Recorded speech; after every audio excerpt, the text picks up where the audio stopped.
Welcome, everybody, back to Cash Flow Positive. I'm your host, Kenny Bedwell, and today we are going to be interviewing Kim Fitzpatrick from Launch Host. Now, Kim Fitzpatrick is the owner, CEO of Launch Host, and where they specialize in setting up and furnishing short-term rentals in 7 days or less. That's huge, okay? Because, for my part one, if you listen to that episode, if you haven't yet, go back. It literally took me 5 weeks. All right. So Kim and her company, they do it in 7 days or less. We're going to talk about why that's huge, why that's going to bring you more money into your pocket. So without further ado, Kim, take it away. Hey, everybody. It's great to be here. All right. Without further ado, Kim, tell us a little bit more about yourself. Well, hi, everybody. Thank you for having me on, Kenny. I am a single mom, former PE teacher, and the owner now of Launch Host, a STR setup and install company. And we get properties ready from empty to guest ready in 7 days. Wow. Okay. That's awesome. So let's talk about, first off, you have current short-term rentals, right? Tell us more of the hosting side. So where are your properties and how did you get started in short-term rentals? Give us the background there. I own currently 3 short-term rentals and they're scattered across the country. So I have one in Portland, Oregon. It's a suburban home. I have one in Montana. It's a mountain lake property. And then I have one in Destin, Florida, and that is a beach property. So quite the gamut. One is a single... Is that one a house or a condo? That one is a condo. So I have 2 single family homes and 1 condo. Is that one more for like a lifestyle asset, or is it actually make money? The Destin. The Destin one is making money. It made more money in years past during COVID and all of that. Yeah. It's still making money. And also I love being there. Yeah, I have a call today with Austin, who's on Ryan's team, and I'm probably gonna have to do a cost seg. And I know, like, for the listeners, like, they're gonna be like, "What, Kenny?" I'm investing in properties that I do for like actual investments, and then I also invest in property. Well, this might be the first year I invest in a lifestyle asset, which I'm really excited about, and it might be in. I don't know if I can afford Destin. We'll see, but like it'll be a condo. So I should also say I bought 5 years ago there. Yeah, so there you go. Yeah, it's back when it was like today. The price of a cardboard box, right? Just kidding. Nothing there is worth a cardboard box even 5 years ago. But anyway, so okay. Destin, Montana, and Portland. How's the Portland one doing, by the way? It's doing great. It's such a different world. Like, all 3 of them are very different. It's a suburban home. So a lot of people come there.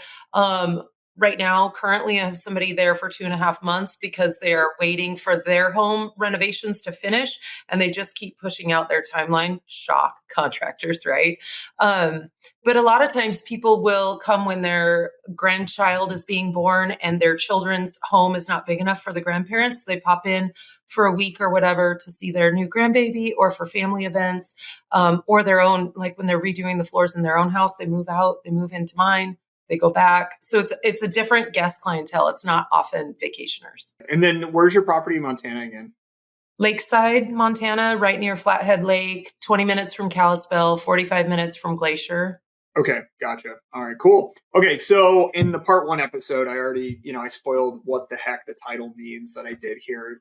So like we know that, and obviously you're the owner of, we talked about this, well, briefly mentioned this at the beginning, you're the owner of Launch Host. So tell us more. Tell us first off, do you have like some sort of corny mission statement or like purpose, or like what is Launch Host? Tell us like the true, like what Launch Host is. Well, I don't know that I can sum it up in like a little elevator pitch, but I will say, like, as an owner myself, I have always been very aware, and I'm not like buying lifestyle assets, so we're not there yet. Not yet, right? Not yet. However, when I launch, I need to get that money coming back in my pocket quickly, personally. And so it's always been my personal mission to, like, we close and in 7 days we are hosting guests, assuming no massive renovations, which I have done on one property. But so we want to get that money flowing back into our pockets. So we do that for other owners. When I hear owners say, I couldn't get guys out, I couldn't get contractors out, I'm going to go out every other weekend and get it done over 3 months. I'm like, you're paying your carry costs for 3 months. And that has to be devastating to your pro forma that you built out, and you're blowing your whole first year. So we like to help people stick to their pro forma, stick to their timeline, stick to their budget. It's what we like to. Awesome. How did you decide to take on this endeavor of doing that? Because obviously we know why it's important, right? We could talk and we'll talk more about that, but where did this idea come from? Tell me the founding story of LaunchHost. It's a little bit of, I stumbled into it, and a little bit super, super intentional. So I was doing it for myself. I'm a single mom. So my time away from my kids was very strategic. I would get a week of spring break when they would go with their dad, or I would get a week. I was also a teacher, so I'd get a week on Christmas break or something like that, where I only had 7 days to go across country and do my own properties. And I've had more than the 3 that I have now. I've bought and sold and moved up. So personally, I only ever had 7 days. So that was just how I did it.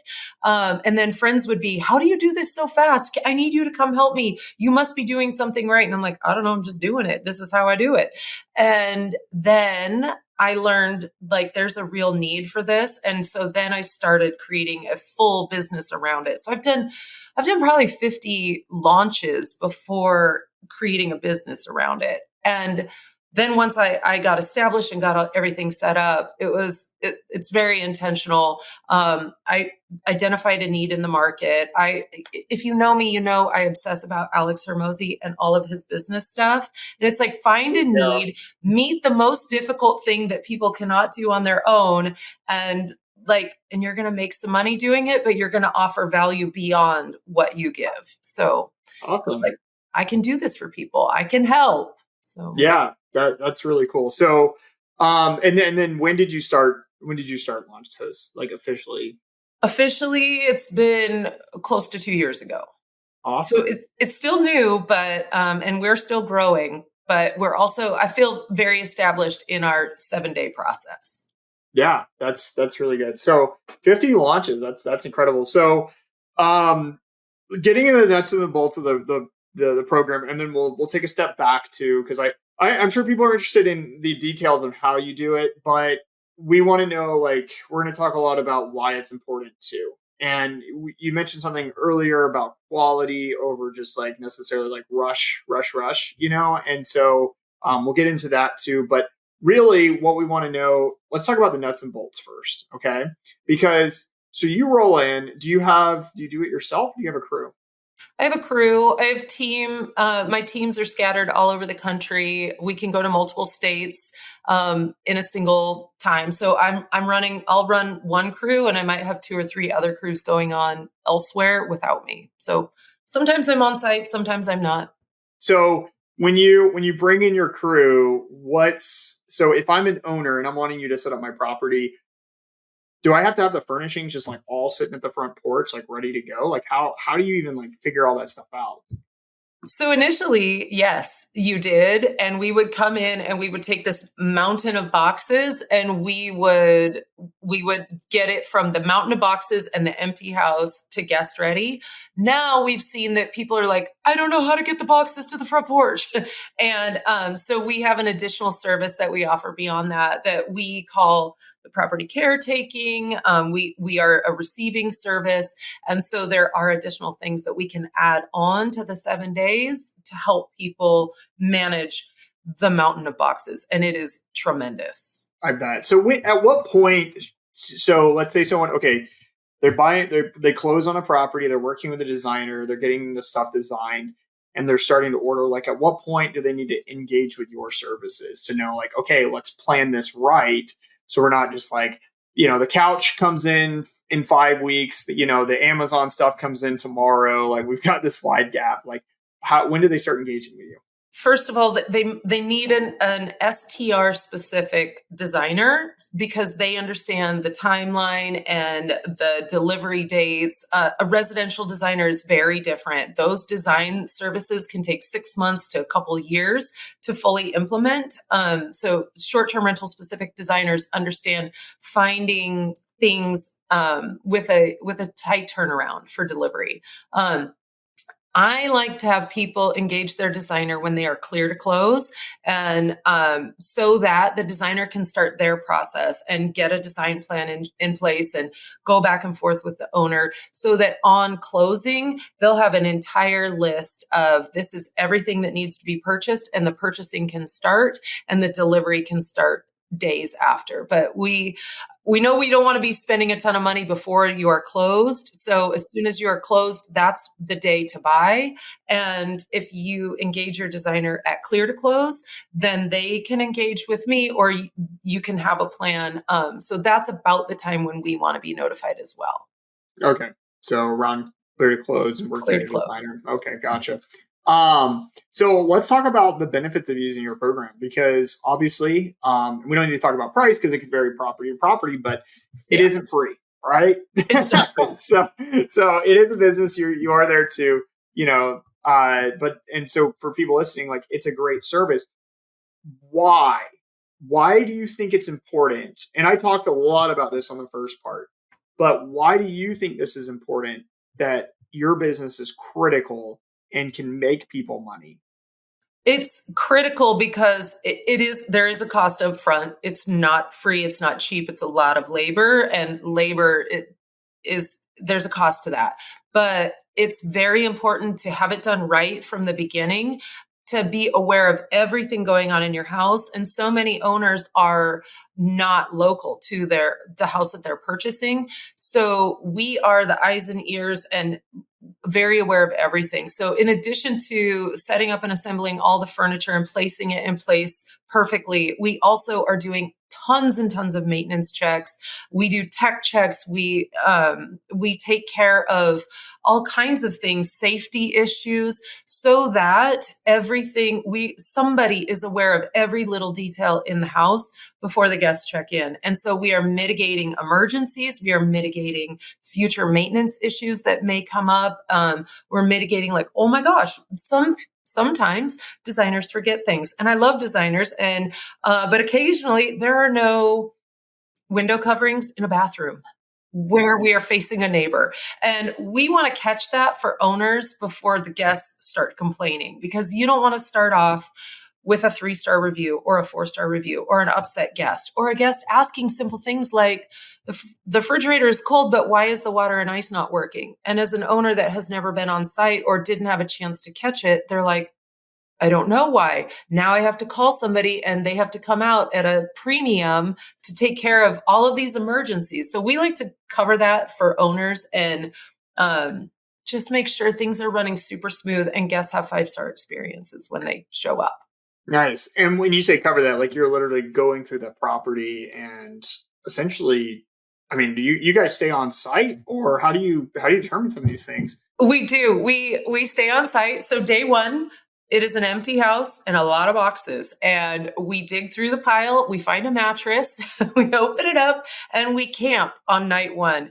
And slowly, over 7 days, we go from like camping to a luxury, beautiful home that we build up around us. And the reason why we do that instead of get a hotel is sometimes hotels are nowhere to be found nearby. And also that would be a cost that we would have to pass on to the property owner that we don't want to do. We can rough it, and it motivates us to work really quickly. Yeah, no, I like that. Well, also too, I think it's important, like you just said, like, you don't know, like I tell people all the time, like, before you launch your listing, you don't know if there's anything wrong until you actually stay in it, right? Like the bathroom covers, like, you would never know that. Even just like, oh, like the photographer came and took pictures. Like, maybe you catch that in the photos, maybe, but like then it's too late. You're hiring someone. Or like the water issue, like, unless you live in the property or have someone stay there, you're not going to catch those things. So I think that's actually really cool. And makes a lot of sense. So Yeah. I Yeah. mean, when in new construction, they put scald guards on water fixtures, like in the showers and whatnot. Well, scald guards keep the water very tap level. Like it doesn't get warm. It doesn't even, we wouldn't qualify it as warm. So we will check the flow, the temperature to make sure it's not just trickling out, that it's proper flow. Now we're not plumbers, but we will tell you, you need a plumber. Your guests are not going to love the trickling out. And we will make sure the temperature is right. We check that dryer vents are installed correctly, because those are things that are missed. I mean, we see so many homes. We know what to look for first, and what is often just slapped together by contractors or renovators or flippers. And we go in with a fine tooth comb. We're checking every window and doors. Sometimes I've had double hung windows that it didn't stay up and it came slamming down. Big, heavy, old, beautiful wood windows come slamming down on a guest or a child. You now have to deal with a potential injury, and your budget is blown again. And now you're dealing with all sorts of drama and difficulty that you did not want to sign up for. So we check those things. We make sure that your guests are going to be safe, comfortable, happy, and we build the furniture. Yeah, that's awesome. Okay, so before the podcast, we were talking about why speed is important, but more importantly, the quality. You talked about quality a lot. What did you mean by that? I mean that when we build furniture, we don't just look at the directions. The directions are so difficult, right? We all know if you've ever built anything, it's a pain. But in addition to building it according to the directions, we will take extra steps. We will do things like add Loctite to the screws so that they don't wiggle loose. And I will tell you, on any piece of furniture that's going to be moved, or like people will shift their weight in, like bar stools and chairs, things like that, those screws will come loose within a couple of guest stays. Honestly, I used to say 6 months, but I'm staying at a place that has only had 5 reservations, and there's some really wobbly, loose furniture. And it is frustrating me to no end, because it's an easy fix if you take the extra step. So we would make sure that things are built not according to the normal standard, but according to our standards, so that you're not calling a handyman to come tighten screws, so that you don't need to get your little flat black Allen wrenches out. And every time you come to your property, be tightening screws. We're going to ensure that they will stay tight. So that's just one example. And we have so many of things You're like bringing that. in the welder kit, mask on, torching yeah. Totally. Those Totally. screws aren't going anywhere. Yeah. Right, exactly. But we're just gonna make sure that we are not using the wall anchors, the cheap, crappy wall anchors that come in the package. We throw those away. We bring our own wall anchors that we know, like, and trust, and we will keep things on the wall. Like, we're gonna do it right. Okay. Because we know how hard guests are on property, because we're property owners ourselves, and we see it and we live it, and we are installing the way we would want our properties installed. So when you come to a property and let's say it's an empty, or better yet, here's a better scenario for you. Let's say you go to a property that's already furnished and they want to refurnish everything. What do you do? How do you approach that? That is something that we take care of for people. We'll work with the designer. Often the owner will say to the designer, "We want to save as much as we can," and the designer's like, "Ooh, okay." And the designer often is working with you, Kenny. I know, and we're looking at what kind of furnishing, what kind of design is going to get you the best return. And sometimes we have to say goodbye to old, tired furniture. And also, things people don't remember is that when the photos were taken, the furniture was looking good. When they purchased the house, year or 2 or 5 later, the furniture may feel or look sad, tired, stained. So we will remove the furniture that we're told to remove by the designer. We don't make promises to owners as far as, like, if we sell it on Facebook Marketplace, we'll give you a cut, because we have to get it out of there very quickly. But we don't like to put it in the dumpster. That is the very last resort. We like to try to donate it to women's shelters, or to whatever we can find that's local to the area. We'll maybe post it for free or low price on Facebook Marketplace, but we will remove it from the property and we'll bring in all of the new. No, that's awesome.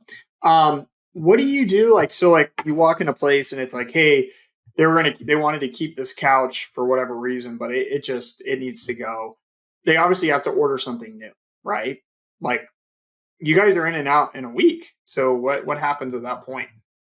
If we can salvage it, we might talk with the cleaner and say, "Hey, can you steam clean this couch? Is there something that can be done?" We have a lot of tools to fix some things. Like I don't think of couches necessarily, but I think of wood furniture might come scratched or dented, and we have an arsenal of tools that we bring with us so that we're not making 100 trips to Home Depot or Ace Hardware. Sometimes, like where I'm at right now is an Airbnb, and I wouldn't, it's probably 45 minutes to the local hardware store. So in that, we just bring everything we might possibly be able to use, and we will make small repairs on site when we can. But if somebody has to order something new, how do you handle that though? That's between the designer and the owner. That's we are not we're not in the like that process of it. Between the designer and the owner, they pick all of the furnishings. They work on purchasing. We can receive, but we don't do the purchasing unless an emergency happens. But we usually will handle that with the designer. And we'll say, "Designer, oh my gosh, this couch is terrible. What can we get here now?" And we'll see if she can work her magic. I'm curious, and I think some of the listeners would be curious too. Like, what are some? And you don't have to name names or anything, but like, tell us like, give us some stories. Like, tell us more about like some of the experiences you've had setting up these different properties, because I'm sure they're all not very, it's all not cookie cutter, right? Like, there's always something going on, some sort of crazy thing. I mean, I can remember every single one of my Airbnbs and setting them up. There's always something that happens, and there's a debacle of some sort. So like tell us that, give us a good story. Yeah, there is always a debacle, always. Like we don't know what the debacle is going to be before we show up, but we actually plan for it. We hold space for Okay. the chaos because we know the chaos is coming. And so you have to have just an open space, time, energy for when it shows up. We're like, "Oh, we were expecting you. Okay. Right. We'll manage you," instead of thinking we're like such a tight, efficient timeline that we don't have time for chaos. We make time. We've had plumbing issues, Kenny, I know you know, where one owner, the plumbing was just clogged. It was a bad flip. Nobody could have seen it. I'm not sure why it wasn't caught, but as soon as we got on scene and we started pre-washing all their linens, washing all their dishes. We started showering, running all the water, making sure everything was working. We were having massive plumbing backups that they had to take all the flooring out of the basement, jackhammer the entire basement while we were there, put new pipe in. I mean, I posted on Facebook. I got permission from the owner. And it looked like Shawshank Redemption in the basement. Like there were so many tunnels through the concrete. It was awful. And we were living through it on the upper two floors, like listening to jackhammering and like not trying to go crazy. And that's another reason why I think it's important just to hire it out, because couples, spouses, families will start to lose it, and they'll lose it on each other. And it makes for such a terrible relationship dynamic where your kids don't ever want you to buy another short-term rental. They want nothing to do with it. And I can say this because I've worked my own kids too hard. I don't have a spouse, but I've seen spouses at war with each other where they take separate sides of the house. They put in the earbuds and they're like, "I'm doing me. You go over there and do you, and do not talk to me." And I'm like, I don't want that for you. Yeah. So just hire it out. Let us For your manage. marriage, for your family, hire it out, right? If we added divorce into your pro forma, I promise it would blow your short-term rental revenue out of the water. But in addition to that, we've had a raccoon living in a property where they had to tear out the walls and floors to studs to like find this raccoon in a super, super historical, beautiful, beautiful home. But yeah, we dealt with that. We dealt with a ladybug infestation where my installers would have to sleep under the sheet. And in the morning, there's ladybugs like just covering their beds. I mean, it's crazy. It's That's insane. Wild.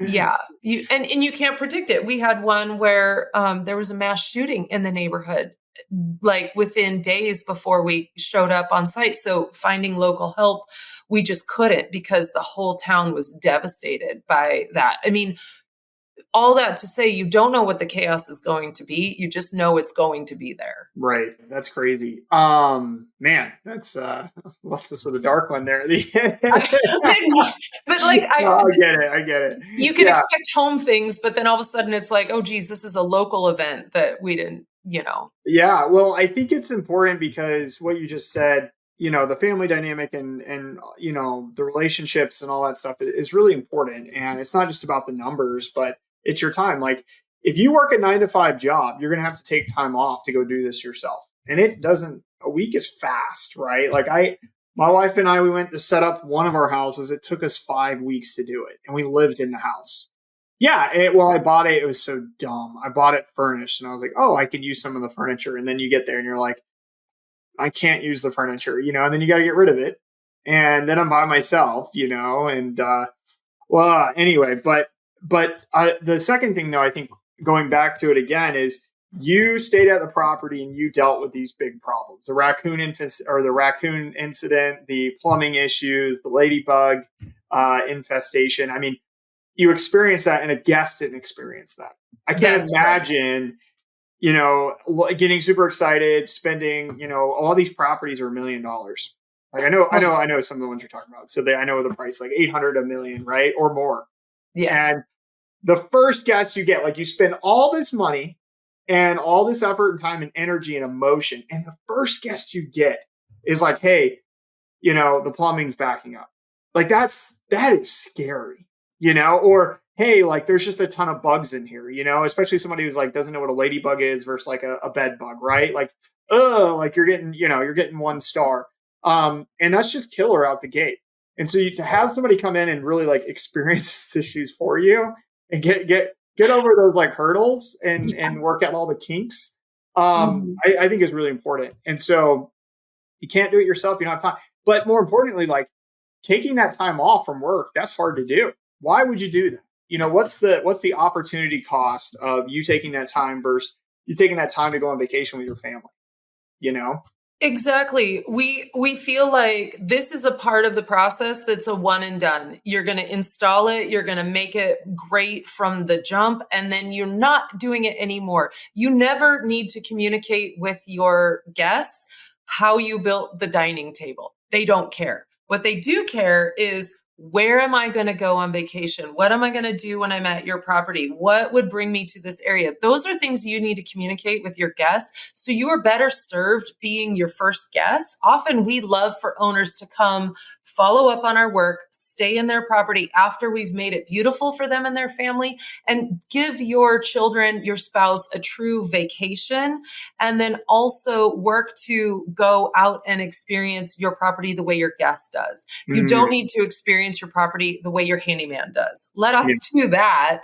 And you sit at the fire pit and you enjoy a fire at sunset under your string lights. You go do all of the things and eat all of the food and then tell your guests how amazing it is to stay at your property. Do not tell them how difficult it was to manage the plumbing right before they got there. They don't care. They don't want to know that. Yeah. Right. That's really funny. Yeah, that's really cool. So, Cam, what tips do you have for somebody who's going in, whether they use your service or not? So maybe they're doing it themselves. What do you recommend? What's their plan of attack? You need to know before you go. Like you have to be, we say we get it done in 7 days, but there is so much pre-planning on the front end so that we can execute on that. And I just want to give a few numbers to people so that they can kind of wrap their brain around the scope of work. For my company to install a 4-bedroom property, we plan for 250 hours of labor. So if somebody could at least take that number before they go to their property and be like, where is this 250 hours coming from? How am I getting it done? How many people am I bringing with me? Is it me and like a 7-year-old? Like how many hours can a 7-year-old actually do of work? And I'm saying my company. So I know that we can build a polywood chair, like Adirondack chair, in half an hour. I also know that a new person might take 2 hours to build a polywood chair. So, you also have to use that 250 hours and scale it to your knowledge of building and assembling furniture. So that I think that number is really helpful to people. Like, start planning it out. How many hours in a day for each person? If each person works 10 hours a day, how many people and how many days do I need? So that you are not like working around the clock, because also your quality of work is going to get lower and lower and lower as you go. Like, your first hour, you're going to be awesome. Your 14th hour that day, you're not great. You're just not. That's funny. Cool. Well, Kim, I think this has been super helpful. Lots of really good stuff here. I like, so it's just to highlight a few things, summarize a few things. It's not just about speed and throwing things together. We want to do it right. We want to do it smart, efficiently, but speed is key, right? I think and in this case, like, that's going back to the title, like, we want to move fast. We want to get on that and do it right and start capturing our revenue again. And so planning ahead, I think, is key. A lot of people just show up. I love that. What about in the moment when people are setting up? Like, what is your advice for people in the moment? I would say, if you're frustrated, don't take it out on the people that you love the most. They're working just as hard as you, even though Just you kick probably the dog, right? That's why they're. No, I'm just kidding. yeah. You probably don't believe they're working as hard as you, but I'm sure that they are doing the best that they can do. Don't don't say anything. I mean, it's more relational for me, is you have to handle your emotions when you are stressed. This is very hard. This tears people apart. I've seen it over and over and over. And I work really hard, not only to manage everything on the front end so that we can have a really successful install, but when I see people starting to fade, I'm like, okay, what do we need to do to boost them up? Or when they're really frustrated and can't figure out how to build something, or it's not going right. We bring in reinforcement, but it's like, when I'm on site, I'm managing emotions and energy levels just as much as I am managing actual, like, step one, part A, part D goes, Yeah. So you just have to take a step back. You have to remove yourself. Don't take things personally, and treat it like a business. And I mean, I don't know. I want to say hire somebody, or treat it like a business. Like, this is your full-time job for a week. We're here to work. We're here to finish, but also, like, long-term gains. Like, do it right. Treat people right. I don't know. I could say that over and over and over. You have to do it right. You can't ruin something over one moment. Yeah, it definitely, for those who haven't bought a property who are listening, it is an experience to go and try to set one up. It's one of the, I mean, like, finding deals is difficult, but, like, setting up a property is emotionally draining. Like, difficulty level there goes insanely high, and I think that it's a lot of hard work.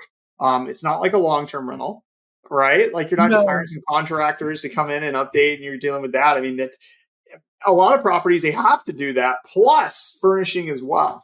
And there's always something that isn't quite right or doesn't go as planned or expected. And so I really feel like, for those of you who are beginners, like, you're like day one, like, it, once you get past that, you've accomplished something. Like, you can stand with all the other STR investors, and you're like, I get it now. Yeah. Like, you've unlocked a level of achievement. So, Our ideal client has gone through it, and they say, I'm never going to do that again. That's yeah, the worst thing I've ever done in all my life. that's so cool. I've done marathons. I've kayaked 50 miles at a time. I've done some hard stuff. This is different. A marathon is finished for me in 4 hours. This is Yeah, 7 straight days. This is I'm hard, about to say I'd rather do the marathon. So, yeah, right? I'd rather just walk that sucker and watch it be done. So, yeah, Yeah. it's a different animal, and it's an experience. I feel like they need to have, like, badges for STR owners, like, furnish the property. Yeah. We also need to have therapy for people that are going through it. Yeah, that's pretty true. Well, Yeah. Kim, this has been a real treat. So obviously your company launched Host. How do people get in touch with you? How do people learn more about your services? So, because obviously, hopefully people listening here who are going to be doing a property this year before the end of the year are going to call you up. So how do they get a hold of you? Yeah, so the easiest way to find me is on Facebook. That's where I'm the most active, and it's just under my name, Kim Fitzpatrick, on Facebook. You'll see my face. And if you start scrolling, you'll start seeing all my wild adventures and a lot of install videos and things like that. I'm also on Instagram under Launched Host and Kim Fitzpatrick.